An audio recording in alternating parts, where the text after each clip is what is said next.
الحمد لله رب العالمين صلى الله وسلم وبارك على نبينا محمد وآله وصحبه أجمعين وأشهد أن لا إله إلا الله وحده لا شريك له وأشهد أن محمدا عبده ورسوله صلى الله عليه وسلم أما بعد فهذه الليلة ليلة 24 من شهر جماد الآخرة عام 1439 من هجرة النبي صلى الله عليه وسلم ونحن في الدرس 26 من شرح كتاب العقيدة الواسطية لشيخ الإسلام ابن تيمية رحمه الله.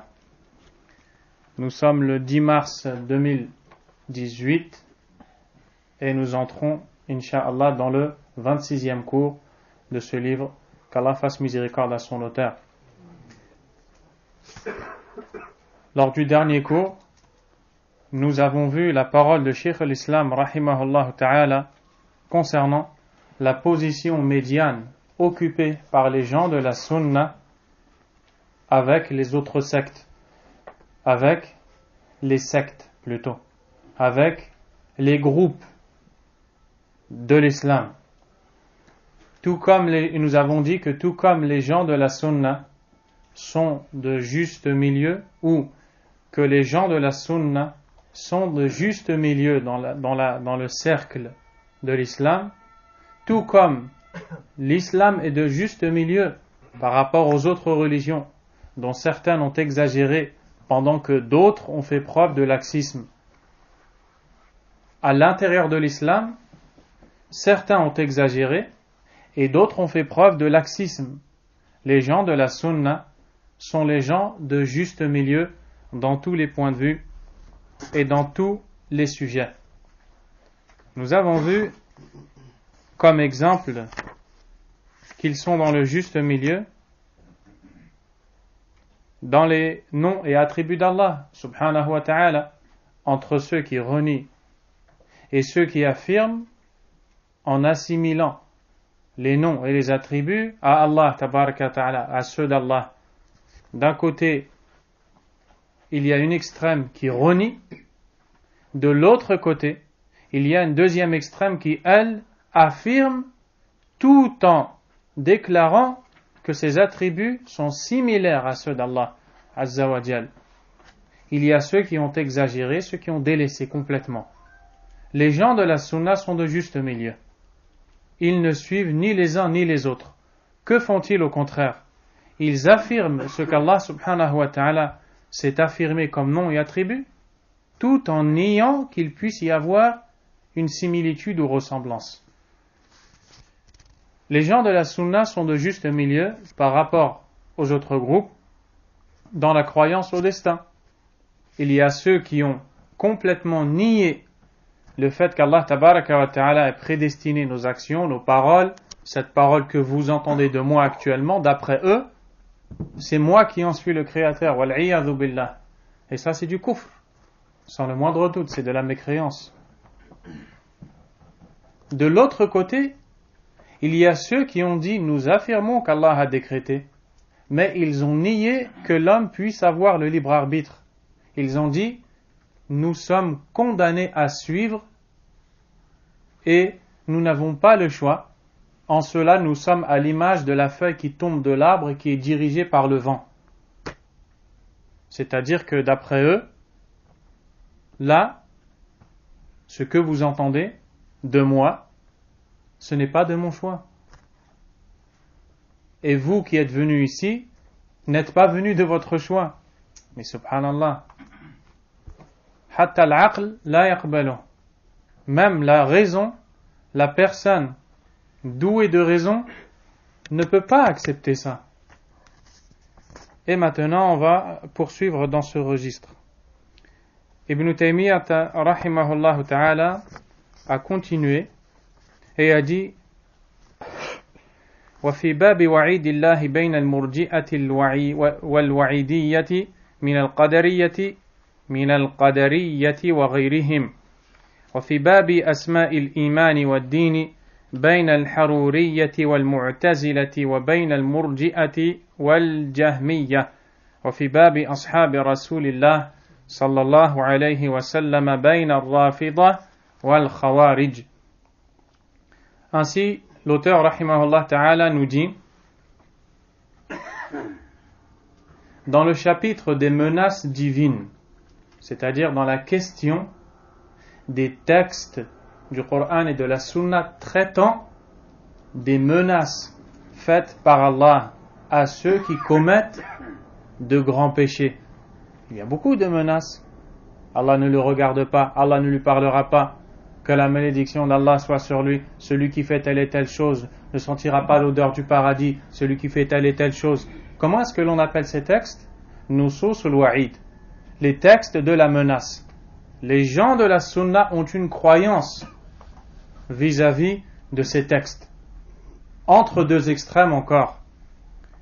Il nous dit, dans le chapitre, c'est-à-dire dans le sujet des menaces divines, ils sont, les gens de la Sunna, entre ce que l'on appelle al-Murji'a, écrit ici Murjit, et al-Wa'idiyya, on vous expliquera, Inch'Allah, parmi les Qadariyya et les autres. Concernant, donc, on va s'arrêter d'abord sur cette phrase. L'auteur, rahimahullah, vous l'avez compris, va passer à un autre point. C'est le point de la question de al-Wa'id, la menace. La menace, comme nous l'avons déjà dit, c'est ce qu'Allah Azza wa Jal envoie à ses serviteurs comme menace s'ils commettent tel et tel péché. Il ne sentira pas l'odeur du paradis, il ne fera pas telle et telle chose, il est maudit, Allah ne l'aime pas, ne lui parlera pas, ne le regardera pas. Qu'est-ce que c'est tout ça? C'est une menace. Les textes de la menace, il y a eu 3 groupes. Ceux du juste milieu, les gens de la vérité, et 2 extrêmes. Qui sont ces 2 extrêmes? Les gens de la Sunna sont entre les Murji'a et al-Wa'idiyya. Parmi ceux que l'on appelle al-Qadariyya et autres. Premièrement, qui sont les Murji'a? Al-Murji'a, ce mot vient du mot irja' ou du verbe arja'a. Et arja'a, dans la langue arabe, signifie akhara, c'est-à-dire mettre à l'arrière. On peut aussi dire exclure. Ces gens-là ont été appelés murji'a, ceux qui excluent, ceux qui mettent à l'arrière. Pour quelle raison? Parce que d'après eux, dans leur croyance à eux, qui n'est pas celle du prophète sallallahu alayhi wa sallam, les actions ne font pas partie de la foi. Vous allez voir, on va rentrer plus loin, Inch'Allah, dans le chapitre sur la définition de la foi. La foi est composée de 3 choses. La conviction du cœur, les paroles de la langue et les actions. Les actions du corps et du cœur. On entrera dans tous ces détails au moment voulu, Inch'Allah. Donc, les gens de la Sunna disent que les actions font partie de la foi. Ainsi, tu ne peux pas être croyant si tu n'as pas d'action. Celui qui ne fait pas de bonnes actions du tout ne peut pas être croyant. Il n'est pas croyant. À l'unanimité des gens de la Sunna. Al-Murji'a, eux, disent non. Les actions ne font pas partie de la foi. Qu'est-ce que cela implique et qu'est-ce que ça veut dire? D'après eux, la désobéissance commise par la personne ne la nuit pas. Et la bonne action qu'elle fait ne lui tire pas profit. Parce que pour eux, la foi du plus pervers c'est la même que celle de Jibril alayhi salam. Wal'iyadhu billah. Et les actions, bonnes ou mauvaises, n'ont pas d'impact sur l'ajout ou la diminution de la foi. Ce qui est bien sûr complètement faux. Et c'est un grand égarement. Et ils ont donc dit que le fasiq, celui qui est pervers chez les gens de la sunna, c'est celui qui commet de grands péchés. Celui qui est pervers, pour eux, il est comme Jibril alayhi salam. Parce que la foi pour eux ne monte pas ni ne baisse. Et ça c'est gravissime comme nous l'avons dit. Le Cheikh Salih al-Fawzan nous dit Al-Murji'a nisbatan ila al-irja' wa huwa at-ta'khir summu bidhalika li'annahum akharu al-a'mal 'an musamma al-iman. Comme nous l'avons dit, ils ont été appelés ainsi car ils ont exclu les actions de la foi. حيث زعموا أن مرتكب الكبيرة غير فاسق. Ils ont prétendu que celui qui commet un péché majeur, celui qui boit de l'alcool, celui qui ment, celui qui fornique, qui vole, eh bien pour eux n'est pas un pervers chez Allah. On ne dit pas qu'il est pervers pour eux. وقالوا لا يضر مع الإيمان ذنب ولا ينفع مع الكفر طاعة. Ils ont été jusqu'à dire que tant que la personne a la foi, le péché ne la nuit pas, ne l'atteint pas. Tout comme lorsque la personne est mécréante, les bonnes actions ne lui sont pas d'aucune utilité. Al-kafiru billah. Al-kafir. Le kafir, quand il va rencontrer Allah, il a fait des bonnes actions. Il a donné, offert, partagé et autres.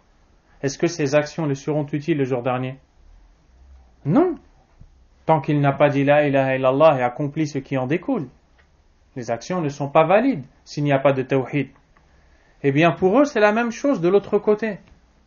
Celui qui a la foi, tant qu'il a la foi, les péchés ne l'atteignent pas. Tout comme celui qui n'a pas la foi, les bonnes actions ne lui sont d'aucune utilité. C'est énorme comme égarement. فَعِنْدَهُمْ أَنَّ مُرْتَكِبَ الْكَبِيرَةِ كَامِلُ الْإِيمَانِ غَيْرُ مُعَرَّضٍ لِلْوَعِيدِ. D'après eux, celui qui commet un péché majeur a la foi complète et il n'est en aucun cas exposé à la menace d'Allah subhanahu wa ta'ala. فهم تساهلوا في الحكم على العاصي وأفرطوا في التساهل حتى زعموا أن المعاصي لا تنقص الإيمان ولا يحكم على مرتكب الكبيرة بالفسق. Au point où ils ont eu du laisser-aller, du laxisme flagrant dans ces questions, jusqu'à dire que les actions ne font pas diminuer la foi. Pourquoi? Parce que pour eux, la foi est définie comme étant at-tasdiq, la conviction. Tant que d'après eux, tu crois, tu es convaincu, eh bien tu as la foi. Cette foi, elle ne baisse pas, elle ne monte pas, les bonnes actions ne la font pas augmenter, les péchés ne la diminuent pas. Tu as la foi complète. Parce que pour eux, ils définissent la foi comme étant at-tasdiq. Et à partir du moment où tu as at-tasdiq, croire en la véracité du message, croire, avoir la conviction, eh bien ta foi, d'après leur définition, c'est une foi complète. Et ça c'est faux, c'est complètement faux. De l'autre côté, nous avons ceux qui sont appelés al-wa'idiyya. Al-wa'idiyya, ce mot vient du mot wa'id. Et wa'id, c'est la menace. Ils ont été appelés wa'idiyya comme quelqu'un qui vient d'un pays. Par exemple, Al-Maghrib, le Maroc. On va dire d'un Marocain en arabe Maghribiyun, parce qu'il est du Maroc. On l'a affilié au Maroc, n'est-ce pas? Ceux qui ont été affiliés à la menace ont été appelés wa'idiyya. Quelqu'un qui a cette croyance, c'est un wa'idi. Il suit la menace. Qu'est-ce que ça veut dire ça? Al-Cheikh Al-Fawzan nous explique فَهُمُ الَّذِينَ قَالُوا بِإِنْفَاذِ الْوَعِيدِ عَلَى الْعَاصِي. Ils sont ceux qui ont dit qu'il faut absolument que le pécheur soit châtié. وَالْعِيَاذُ بِاللَّهِ. Pour eux, il a péché, c'est inévitable. Il va être châtié. Donc ils ont exagéré dans la menace. Les premiers ont délaissé complètement les menaces. Les deuxièmes ont exagéré. Il n'y a pas de juste milieu. وَشَدَّدُوا فِي ذَلِكَ. Ils ont été durs dans cela. حتى قالوا إن مرتكب الكبيرة إذا مات ولم يتب فهو مخلد في النار. وحكموا بخروجه من الإيمان في الدنيا.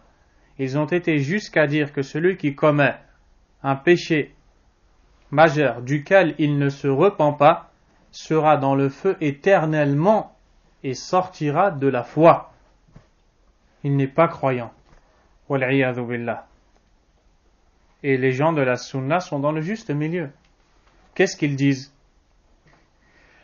Ils disent que celui qui commet un péché majeur est considéré comme étant un pécheur chez Allah subhanahu wa ta'ala. Il est exposé à la menace, au châtiment, à la punition d'Allah. Sa foi a baissé. Et nous disons de lui qu'il est un fasiq, qu'il est un pervers. Non pas comme disent les Murji'a, qui eux disent qu'il est complet dans sa foi et qu'il n'est pas exposé au péché. Donc premièrement, comme a dit le Cheikh Saleh Al-Fawzan, premièrement, les gens de la sunna n'ont rien à voir avec cela, avec les Murji'a. Les Murji'a disent, tant que tu crois, tu n'as rien à craindre. Et ta foi est la même que celui du plus pieux. Parce que pour eux, la foi est définie comme étant la conviction. Tu as la conviction, tu as la même foi que l'autre. Lui aussi a la conviction, même s'il est plus pieux que toi. Donc, les gens de la sunna ne sont pas comme eux. Ils disent non, c'est faux. Celui qui commet un péché s'expose au châtiment d'Allah. La menace d'Allah Azza wa Jalla est dirigée vers lui et c'est un pervers jusqu'à ce qu'il se repente. Et quand il se repentira, il ne sera plus considéré comme un pervers. ولكنه لا يخرج من الإيمان ولا يخلد في النار إن دخلها. Mais si, mais ils ne le font pas sortir de la foi. Ils disent c'est un pervers, mais ils ne disent pas c'est un kafir pour un péché majeur qu'il a commis. Et s'il est amené à entrer au feu, alors il n'y restera pas éternellement. Parce que le jour dernier, il y a les croyants qui se sont repentis de leurs péchés. Ceux-là, ils entrent au paradis. Il y a les croyants qui ont commis des péchés majeurs, desquels ils ne se sont pas repentis. Ceux-là se divisent en deux. Il y a ceux pour lesquels Allah tabaraka wa ta'ala va décider de les faire entrer au paradis par miséricorde, et c'est un attribut parfait d'Allah. Il va pour eux appliquer cet attribut de la rahma, et il y a les autres pour lesquels il va appliquer un autre attribut qui est l'adl, la justice. Et ils entreront au feu pour payer leurs péchés et se décharger de leur fardeau. Ensuite, ils en sortiront. Donc si un croyant entre au feu, tant qu'il a le tawhid, il en sortira obligatoirement. Parce que le tawhid, un des mérites du tawhid, c'est que celui qui est amené à entrer au feu, eh bien, il ne restera pas éternellement. Parce que seuls les gens du shirk et du kufr resteront éternellement au feu. C'est pour eux que le feu a été créé. وَاتَّقُوا النَّارَ الَّتِي أُعِدَّتْ لِلْكَافِرِينَ. Comme Allah Azza wa Jalla dit dans le sens du verset, et prémunissez-vous du feu qui a été préparé pour al-kafirin. فَهُوَ تَحْتَ مَشِيئَةِ اللَّهِ. Les gens de la sunna disent que celui qui commet un péché majeur sans se repentir se voit sous la volonté d'Allah. إِنْ شَاءَ عَفَى عَنْهُ وَإِنْ شَاءَ عَذَّبَهُ بِقَدْرِ مَعْصِيَتِهِ ثُمَّ يَخْرُجُ مِنَ النَّارِ وَيَدْخُلُ الْجَنَّةِ. Si Allah veut, il va outrepasser, absoudre ce qu'il a fait et le laissera donc entrer au paradis. Et s'il le veut, il châtira pour le péché, et quand il se sera déchargé de son péché, il en sortira, c'est-à-dire du feu pour entrer au paradis. Contrairement à ce que disent les Wa'idiyya, les adeptes de la menace, parmi justement Al-Khawarij, wal-'iyadhu billah, et autres. Al-Murji'a akhadhu bi nusus al-wa'd. Les Murji'a se sont appuyés sur les textes de quoi? De l'espoir. Les textes relatifs aux promesses faites par Allah à ceux qui font de bonnes actions, ceux qui sont croyants. Ils se sont contentés de ces textes-là. Et Les autres se sont appuyés sur les textes de la menace. Et les gens de la sunna sont au milieu. Ils utilisent tous ces textes et disent que celui qui est pieux fait de bonnes actions est susceptible de gagner ce qu'Allah lui a promis. Celui qui est pervers et commet des péchés sans s'en repentir s'expose à la menace, tout simplement. Quatrièmement, وفي باب أسماء الإيمان والدين بين الحرورية والمعتزلة وبين المرجئة والجهمية. La question suivante, qui est un des domaines dans lesquels les gens de la sunna sont encore dans le juste milieu et occupent une position médiane, l'auteur nous dit, concernant les noms de la foi et religion, ils sont entre les Haruriyya et les Mu'tazila et entre les Murji'a et les Jahmiyya. C'est vrai que quand tu lis une phrase comme ça, je pense pas que tu vas la comprendre. D'où l'importance d'apprendre. Surtout qu'ici c'est une traduction. Donc quand tu lis en français Murjit, Jamit, Mutazilit, tu ne comprends rien. L'essentiel, c'est qu'on va comprendre, Inch'Allah, d'après ce que nous enseigne le noble Cheikh Salih al-Fawzan, Hafidahullah. Qu'est-ce qui est voulu par ce qui est appelé les noms de la foi et religion? C'est-à-dire le jugement d'une personne comme étant croyante, kafir, fasiq, ce sont des jugements. Ce sont des jugements qui sont prononcés sur des personnes. Comment agissent les gens de la sunna par rapport à cette question, celle de juger la personne qu'elle est croyante ou non? Mu'min, kafir, fasiq. Eh bien, il y a des gens qui ont suivi une extrême et d'autres qui ont du laxisme. Les gens de la sunna sont au milieu. Et aussi concernant la rétribution de ceux qui ont désobéi à Allah dans ce bas monde et dans l'au-delà. Ça entre dans cette question du jugement de la personne. Les gens de la sunna sont entre deux catégories de personnes. On a ceux qui sont appelés al-Haruriyya avec ceux qui sont appelés al-Mu'tazila. Qui sont al-Haruriyya? Al-Haruriyya, c'est un nom donné aux Khawarij. Pourquoi ils ont été appelés Haruriyya? Car à l'époque de Ali ibn Abi Talib, radiyallahu ta'ala an, en Irak, ils se sont réunis dans un endroit. Ali était le gouverneur. Et eux voulaient s'opposer à lui et se rebeller contre lui, afin que le régime tombe. C'est le même cas qui se produit aujourd'hui.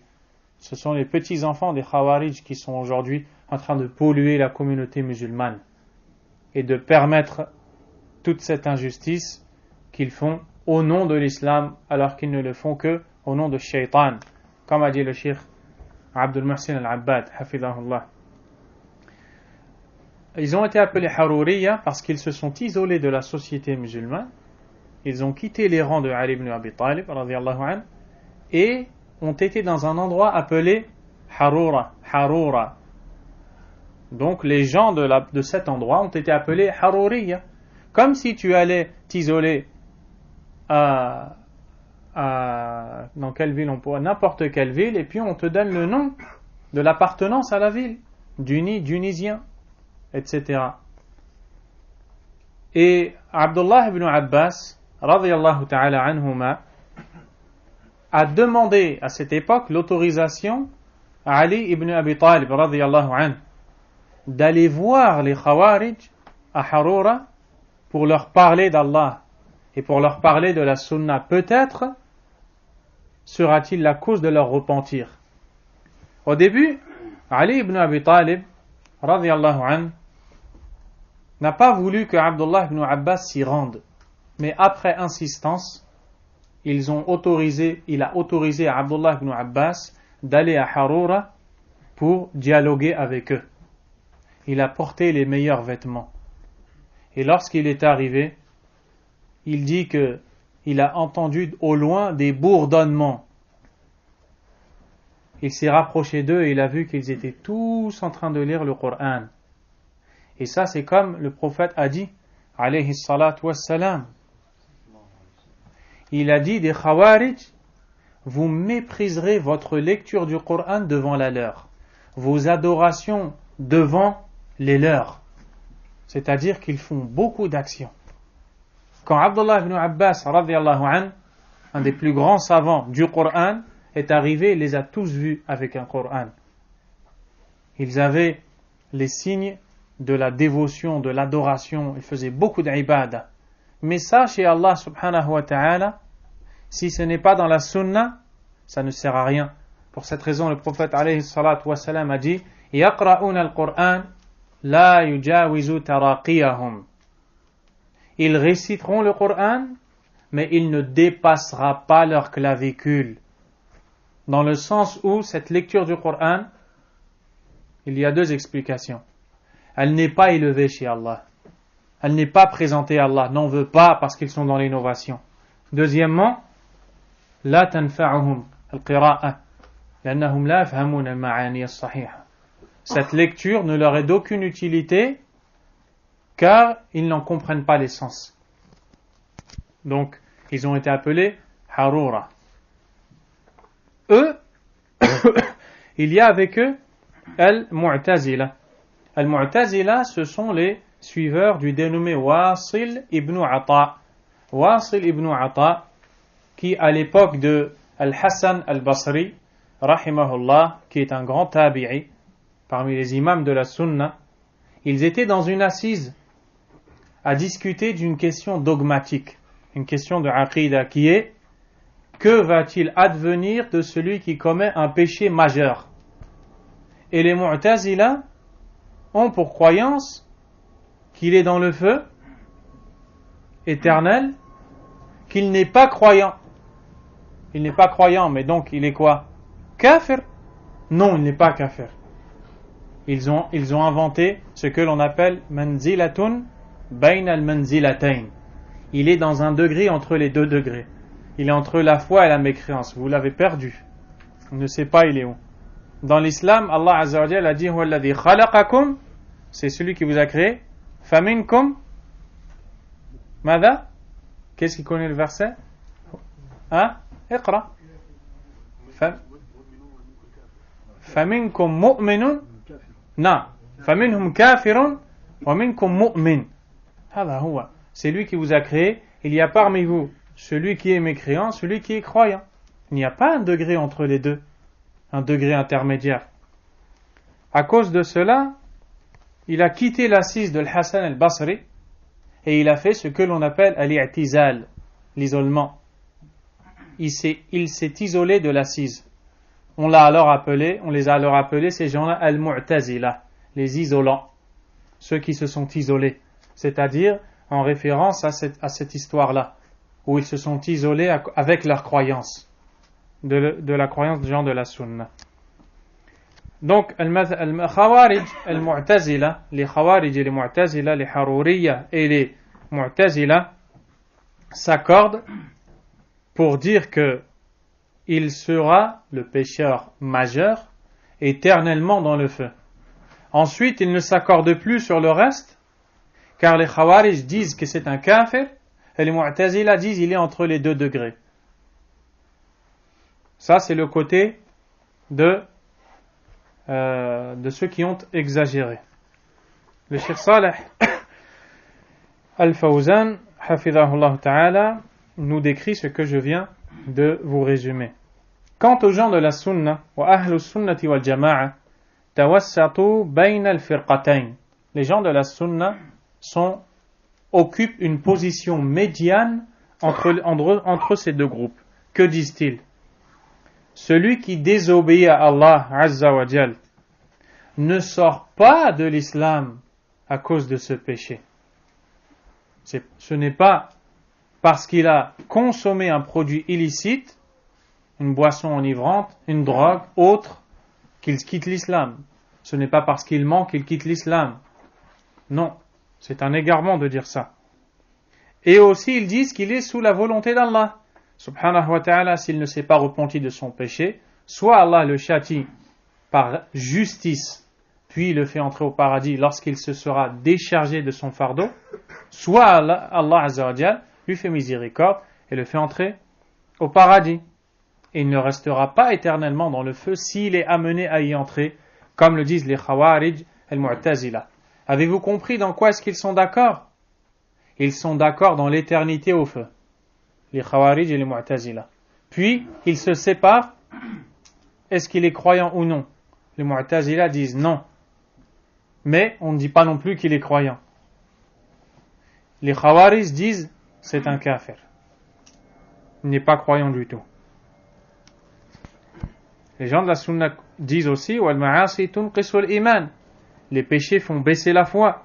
Wa yastahiqqu sahibuha dukhul an-nar. Et celui qui les commet mérite l'entrée au feu.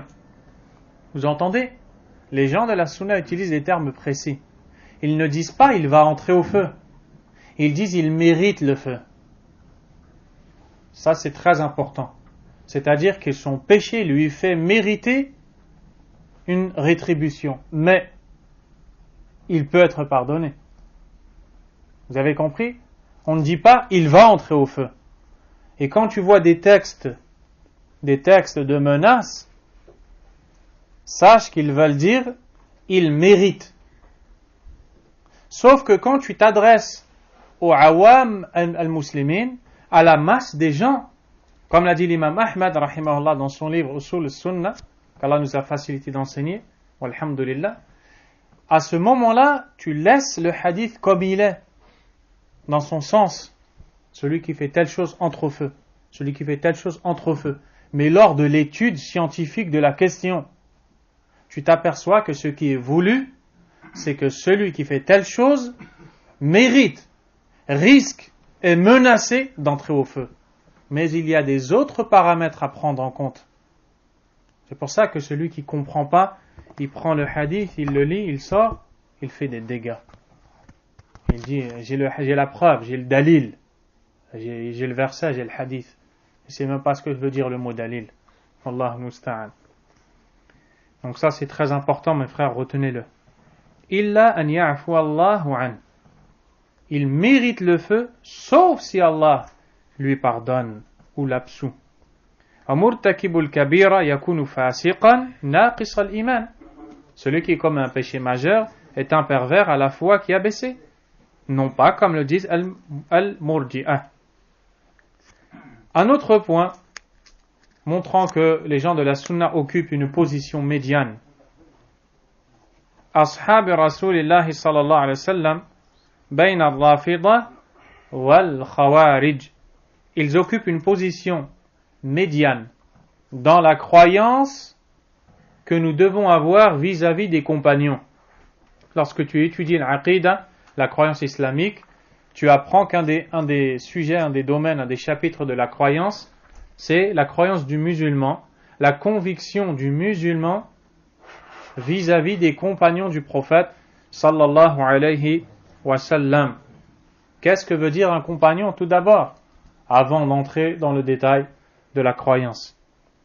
As-sahabi, le compagnon, man laqiya an-nabiy sallallahu alayhi wa sallam, c'est celui qui a rencontré le prophète alayhi salatu wa sallam, ne serait-ce qu'une fois, ne serait-ce qu'une seule fois dans sa vie. Mu'minan bihi, en ayant foi en lui. Wa mat ala dhalik. Puis il est mort sur cette conviction-là. Dans sa vie, il l'a rencontré au moins une fois. Vous entendez? On dit rencontrer. Et on ne dit pas vu. Savez-vous pourquoi? Parce que si dans la définition les savants du hadith avaient dit celui qui a vu, l'aveugle n'aurait pas été considéré comme un compagnon. Et il y avait des aveugles chez les compagnons comme Ibn Maktoum radiyallahu anhu. Il faisait l'appel à la prière et il attendait que quelqu'un voie pour l'annoncer, tu peux commencer, puis il faisait l'appel à la prière. Il était aveugle. Donc ils ont dit celui qui a rencontré. Il était en présence du prophète sallallahu alayhi wa sallam, ne serait-ce qu'une seule fois dans sa vie, il a cru en lui et il est mort sur cette foi. Lui, c'est un compagnon. Quel est notre devoir vis-à-vis des compagnons du prophète alayhi salatu wassalam? c'est d'occuper une position médiane dans ce que nous devons croire d'eux, entre deux extrêmes, entre ceux que l'on appelle Al-Rafida. Al-Rafida. Al-Rafida, ce sont les pires des créatures. Ce sont les plus dangereux, les plus mauvais. Et ils n'ont pas un grain, un atome de foi dans leur cœur. Ce sont des hypocrites. Mais ils s'affilient à l'islam. Al-Rafida, c'est la plus grosse branche des chiites. Ceux qui, dans leur conviction, croient qu'il faut insulter Abu Bakr as-Siddiq radiyallahu anhu, Omar ibn al-Khattab radiyallahu anhu, Uthman ibn Affan radiyallahu ta'ala anhu. Dans leur croyance, la plupart des compagnons, après la mort du prophète alayhi salatu wassalam, ont abandonné l'islam. Hypocrites, ils sont. Les compagnons, radiyallahu ta'ala anhum, dans leur prière, ils invoquent Allah en lui demandant de maudire Aïcha, de maudire Abu Bakr et Omar, surtout les deux. Et d'ailleurs, dans leur pays, ils font des fêtes à la soi-disant date de la mort de Omar ibn al-Khattab radiyallahu anhu, puis ils amènent un chien qu'ils torturent à mort. Et ils disent c'est Omar. Et c'est une fête pour eux. Wal'iyadhu billah. Ils disent de la parole d'Allah Azza wa Jal, Inna Allah ya'murukum an tadhbahu baqara. Allah vous ordonne d'immoler une vache. Ils disent dans le tafsir, la vache c'est Aïcha. C'est elle qu'il faut immoler. Wal'iyadhu billah. Ils disent que Aïcha a trompé son époux, alayhi salatu wassalam, a commis l'adultère. Ils disent de la parole d'Allah Azza wa Jal, Tabbat yada Abi Lahab, que les deux mains de Abu Lahab périssent. Les deux mains, en réalité, ce qui est voulu, c'est Abu Bakr et Omar. Donc voilà comment ils parlent des compagnons. Ils disent que Jibril alayhi salam a trahi la amana. Quand Allah Azza wa Jal lui a donné la révélation du Coran, il devait l'amener à Ali. Et il l'a emmené à Muhammad alayhi salatu wassalam. Ashaddul kuffar fi dunya, Rafida. Les pires des kuffars de ce bas monde. Rafida. Ils détestent les gens de la sunna et dans leur croyance, il faut les tuer. Wal'iyadhu billah. Ils sont les plus dangereux. Pourquoi est-ce qu'ils ont été appelés ainsi? Ils ont été appelés ainsi, cette appellation Rafida, du point de vue historique, a vu le jour, d'après une parole des historiens, lorsque Zayd ibn Ali ibn al-Hussein ibn Ali, Zayd ibn Ali ibn al-Hussein ibn Ali ibn Abi Talib, radiyallahu ta'ala an, c'est-à-dire le quatrième petit-fils de Ali ibn Abi Talib, radiyallahu an. On va dire qu'ils se sont présentés à lui et lui ont dit Tabarra min Abi Bakrin wa Umar. Est-ce que tu te désavoues de Abu Bakr et Omar? Il leur a dit La ma'ad Allah. Il leur a dit A'udhu billah, qu'Allah m'en préserve. Bal atawallahuma. Au contraire, je les prends en alliés. Farafadouh. Ils l'ont alors refusé et ils ont refusé d'être à ses côtés. Du verbe rafada, qui veut dire refuser. Alors il leur a dit Idhabu, allez-vous-en, fa antumur rafida, vous êtes les rafida, vous êtes ceux qui avaient refusé. Voilà l'histoire de leur appellation rafida. Le Cheikh Al-Fawzan hafidhahullah a dit wa madhhabuhum fi sahabati rasulillah sallallahu alayhi wa sallam annahum ghalaw fi Ali radiyallahu anhu wa ahli al-bayt. Leur croyance vis-à-vis des compagnons, c'est qu'ils ont exagéré à l'égard de Ali ibn Abi Talib, radiyallahu anhu, et des ce que l'on appelle Ahlul Bayt, la famille du prophète, alayhi salatu wassalam. Wa faddaluhum ala ghayrihim, wa nasabu al-adawata li baqiyati as-sahaba. Ils ont manifesté la haine. Ils ont témoigné une haine sans pareil aux autres compagnons. Ils ont exagéré avec les proches du prophète sallallahu alayhi wa sallam, et parmi particulièrement les compagnons avec lesquels ils ont exagéré, Abu Bakr, Omar, Uthman radiyallahu anhum. Le cheikh a dit وَسَبُّوهُمْ وَلَعَنُوهُمْ. Ils les ont insultés et maudits. وَرُبَّمَا كَفَّرُوهُمْ أَوْ كَفَّرُوا بَعْضَهُمْ. Ils les ont taxés d'apostats, de mécréants, et ils ont agi ainsi avec d'autres encore. وَقَابَلَهُمْ الْخَوَارِجِ. Ça c'est la première extrême.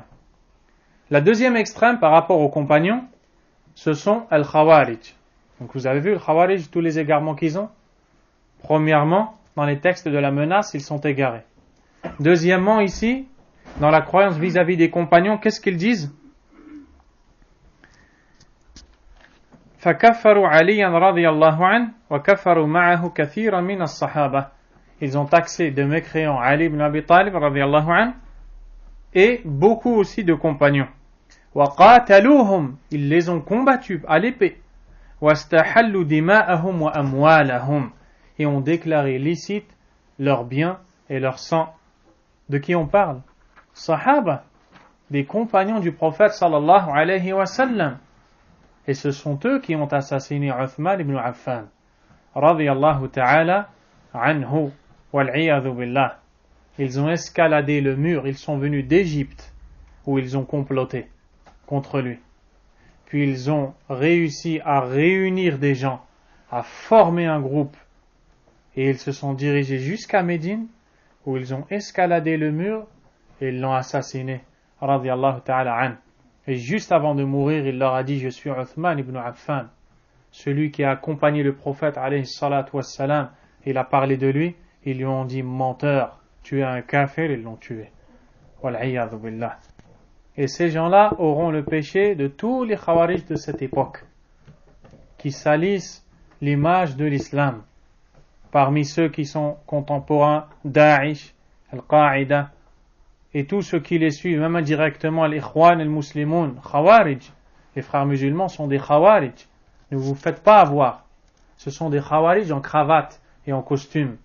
Il y a les Khawarij armés, et il y a les Khawarij diplômés. Parmi eux, l'Ikhwan al-Muslimoun. Comment sait-on qu'ils font partie des Khawarij? Car dans les fondements, dans les sectes, il faut revenir à leurs fondements. Que sont les livres lus par les Ikhwan, par les frères musulmans? Les livres de Sayyid Qutb, le maître des Khawarij de cette époque. Quels sont les livres, et quels sont les livres lus par Daesh et autres? Sayyid Qutb. C'est la même chose. Ils viennent d'une même niche. Ils sont tous mauvais pour l'islam et pour les musulmans. Qu'Allah Azza wa Jal préserve de leur mal. Et partout où il y a Ahlus Sunnah, remarquez bien, partout où il y a Ahlus Sunnah, eh bien Allah Azza wa Jal préserve les gens de tomber avec les Khawarij. Préserve les gens de tomber avec les gens de la bid'a. Wa Ahlus Sunnati wal Jama'a khalaful jami'. Les gens de la Sunna ont contredit toutes ces sectes-là. Toutes, pardon. Fawalaw jami' as-sahaba. Ils ont fait alliance avec tous les compagnons du prophète alayhi salatu wassalam. Walam yaghlu fi ahadin minhum. Sans exagérer avec aucun d'entre eux.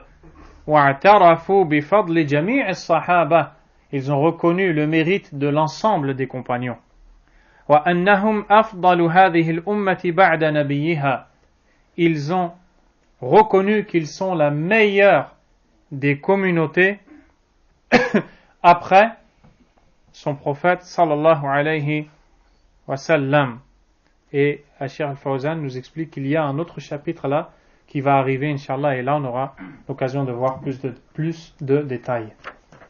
Ensuite l'imam Ibn Taymiyyah rahimahullah ta'ala nous dit: وقد دخل فيما ذكرناه من الإيمان بالله الإيمان بما أخبر الله به في كتابه وتواتر عن رسوله وأجمع عليه سلف الأمة من أنه سبحانه فوق سماواته على عرشه علي على خلقه وهو سبحانه معهم أينما كانوا يعلم ما هم عاملون كما جمع بين ذلك في قوله هو الذي خلق السماوات والأرض في 6 أيام ثم استوى على العرش يعلم ما يلج في الأرض وما يخرج منها وما ينزل من السماء وما يعرج فيها وهو معكم أينما كنتم والله بما تعملون بصير. L'auteur dit, entre dans le cadre de la foi en Allah que nous avons évoqué, la foi en ce qu'Allah a affirmé dans son livre, en ce qui est parvenu de son messager, sallallahu alayhi wa sallam, de façon sûre, et ce que les pieux prédécesseurs de la communauté ont unanimement accepté, à savoir qu'il est au-dessus des cieux, sur son trône, bien élevé au-dessus de ses créatures, tout en étant avec eux où qu'ils soient, sachant parfaitement ce qu'ils font. Tout cela a été résumé dans sa parole dans le sens rapproché. Ça, c'est un verset dont on a déjà étudié l'explication. C'est lui qui a créé les cieux et la terre en 6 jours. Puis il s'est établi sur le trône. Il sait ce qui pénètre dans la terre et ce qui en sort, ce qui descend du ciel et ce qui y monte. Et il est avec vous où que vous soyez. Et Allah observe parfaitement ce que vous faites. طيب. Je vais terminer. وليس معنى قوله وهو معكم أنه مختلط بالخلق فإن هذا لا توجبه اللغة وهو خلاف ما أجمع عليه سلف الأمة وخلاف ما فطر الله عليه الخلق بل القمر آية من آيات الله من أصغر مخلوقاته وهو موضوع في السماء وهو مع المسافر وغير المسافر أينما كان وهو سبحانه فوق عرشه رقيب على خلقه مهيمن عليهم مطلع عليهم إلى غير ذلك من معاني ربوبيته. Le cheikh continue, rahimahullah ta'ala, et nous dit, sa parole, et il est avec vous, ne signifie pas qu'il soit mêlé ou mélangé à sa création, car le langage n'implique pas nécessairement ce sens. De plus, cela serait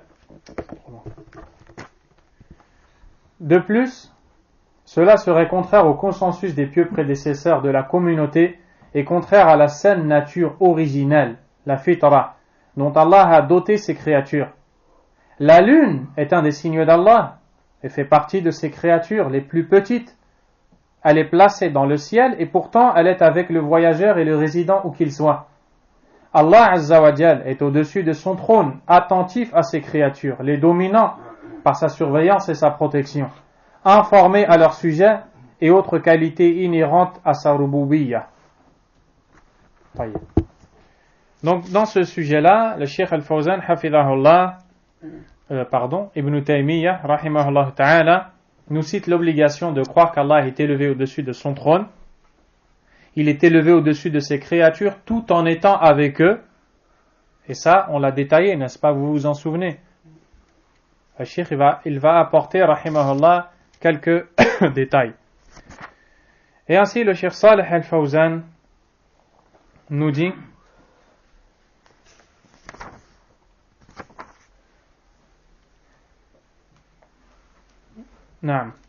que l'auteur, rahimahullah, a cité principalement ces 2 questions qui sont l'istiwa ala al-arsh, élévation au-dessus du trône, et ma'iyatuhu lil khalq, le fait qu'il soit avec ses créatures, pour dissiper une problématique qui pourrait se poser, qui est de croire que c'est contradictoire de dire qu'il est élevé au-dessus de ses créatures et de dire qu'il est avec ses créatures. Quelqu'un ne comprenant pas pourrait dire que c'est contradictoire.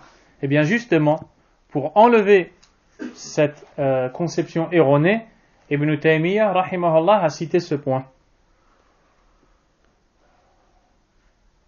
Car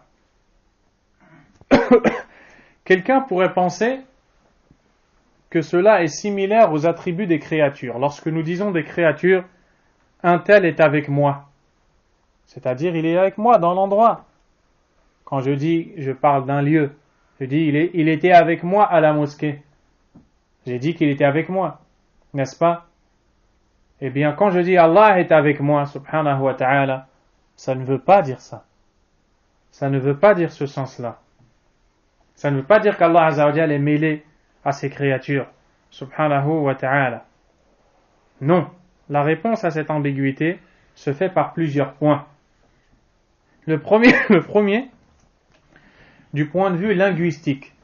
Dans la langue arabe, le terme ma'a, traduit par avec, ce terme-là, nous l'avons déjà vu, ne signifie pas forcément avec physiquement. Un exemple, si je dis de la lune, comme a dit Ibn Taymiyyah rahimahullah, la lune est avec nous. À chaque endroit, elle est avec nous. Est-ce que la lune est avec toi ici, dans cet endroit? Non. C'est-à-dire qu'à chaque fois où tu vas, tu la vois. Tu la vois, n'est-ce pas? Quand tu parcours de longs kilomètres, tu as l'impression qu'elle est avec toi. Mais est-ce qu'elle est là physiquement avec toi? Non, elle est dans l'espace. Si je dis, je suis avec toi dans cet avis, est-ce que ça veut dire que je suis avec toi physiquement? Non. Ça veut dire que j'adhère à ton idée, n'est-ce pas? Si je dis, je suis avec toi à la mosquée, là, ça veut dire physiquement, je suis avec toi. Donc, du point de vue de la langue arabe, ma'a, traduit par avec, ne veut pas forcément dire physiquement. Donc ça, c'est premièrement. Puis le Cheikh Al-Fawzan, hafidahullah, a cité l'exemple de la lune, qui avait été cité par l'auteur, rahimahullah. Deuxièmement, cette parole contredit le consensus des salafs. Les salafs sont unanimes. Les sahaba, les tabi'un, atba' tabi'in, les trois premières générations, ils sont tous unanimes dans cette question. Celle de dire qu'Allah Azza wa Jal est élevé au-dessus de son trône. فَقَدْ أَجْمَعُوا عَلَى أَنَّ اللَّهَ مُسْتَوٍ عَلَى عَرْشِهِ. Ils sont unanimes pour dire qu'Allah est élevé au-dessus de son trône. عَالٍ عَلَى خَلْقِهِ, au-dessus de ses créatures.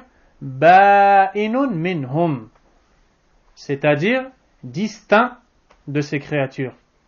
Et ce terme-là, ba'inun, a été utilisé par Abdullah ibn al-Mubarak, un des imams des salafs, rahimahullah, pour répondre à ce qu'on appelle ceux de la croyance hululiyya, ceux qui disent qu'Allah est mêlé à ses créatures, Allah est dans ses créatures, wal'iyadhu billah.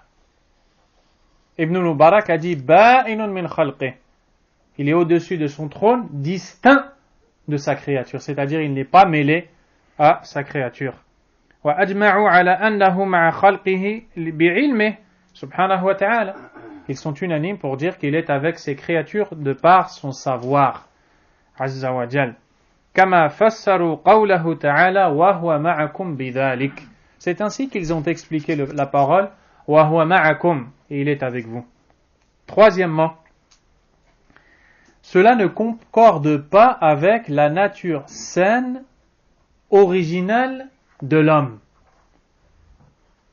Donc là, on a vu les preuves, Coran, Sunna, même du point de vue de la nature de l'homme.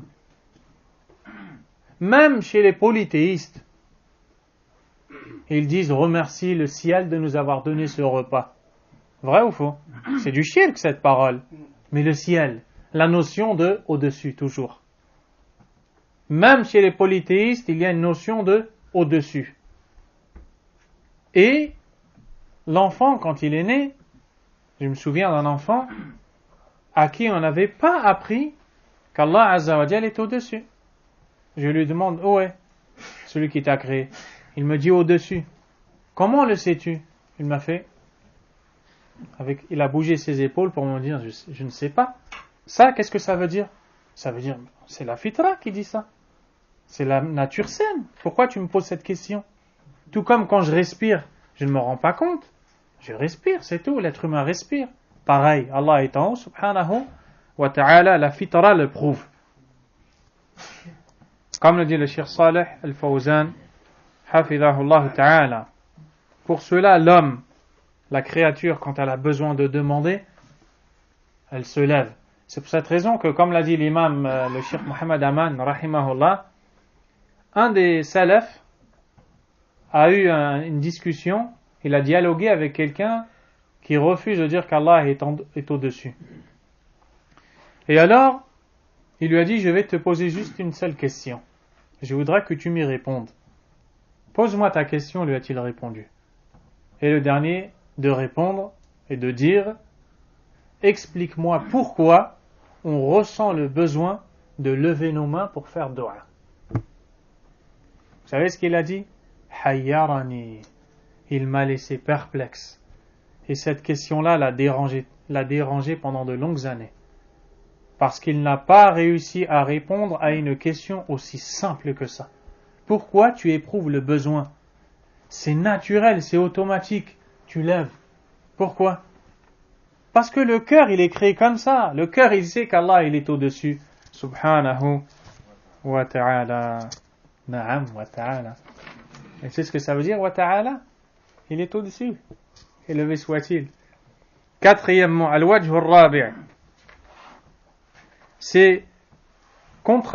contredit ce qui est rapporté dans le livre d'Allah, Azza wa Jal, et dans la sunna du prophète, sallallahu alayhi wa sallam.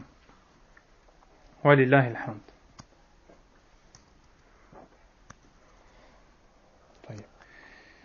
Quant à la parole de l'auteur, rahimahullah, وهو سبحانه فوق عرشه رقيب على خلقه مهيمن عليهم مطلع عليهم, et il est au-dessus de son trône, il observe ses créatures, il les domine, les voit, les observe. تقرير وتأكيد لما سبق من ذكر علوه على عرشه وكونه مع خلقه بذكر اسمين من أسمائه سبحانه وهما الرقيب والمهيمن. Ici, il a confirmé ce qui vient d'être dit, à savoir qu'Allah est au-dessus de ses créatures, en citant deux de ses noms. Al-Raqib, celui qui observe, Al-Muhaymin, celui qui domine. قال الله تعالى إن الله كان عليكم رقيبا. Allah vous observe parfaitement. Donc Raqib, c'est un nom d'Allah subhanahu wa ta'ala. الرقيب هو المراقب لأحوال عباده وفي ذلك دلالة على قربه منهم. Il y a une preuve en cela qu'Allah est proche d'eux, proche du point de vue de sa science et de sa connaissance de leurs différents états, de leurs actions et paroles. وقال تعالى هو الله الذي لا إله إلا هو الملك القدوس السلام المؤمن المهيمن. C'est lui Allah, celui en dehors duquel nulle divinité ne mérite l'adoration. Al-Malik, le roi qui possède. Al-Quddus, As-Salam, le pur. Al-Quddus, celui qui est pur dans ses noms et attributs. As-Salam, celui qui est pur en lui-même. As-Salimu li nafsi, Al-Musallimu li ghayri. Comme a dit l'imam Sa'di, rahimahullah. As-Salam, celui qui est en lui-même exempt de tout défaut, et c'est lui qui protège les autres. Et il termine par le nom Al-Muhaymin. Wal-Muhaymin huwa ash-shahidu ala khalqihi al-muttali'u ala a'malihim ar-raqibu alayhim. Al-Muhaymin, c'est celui qui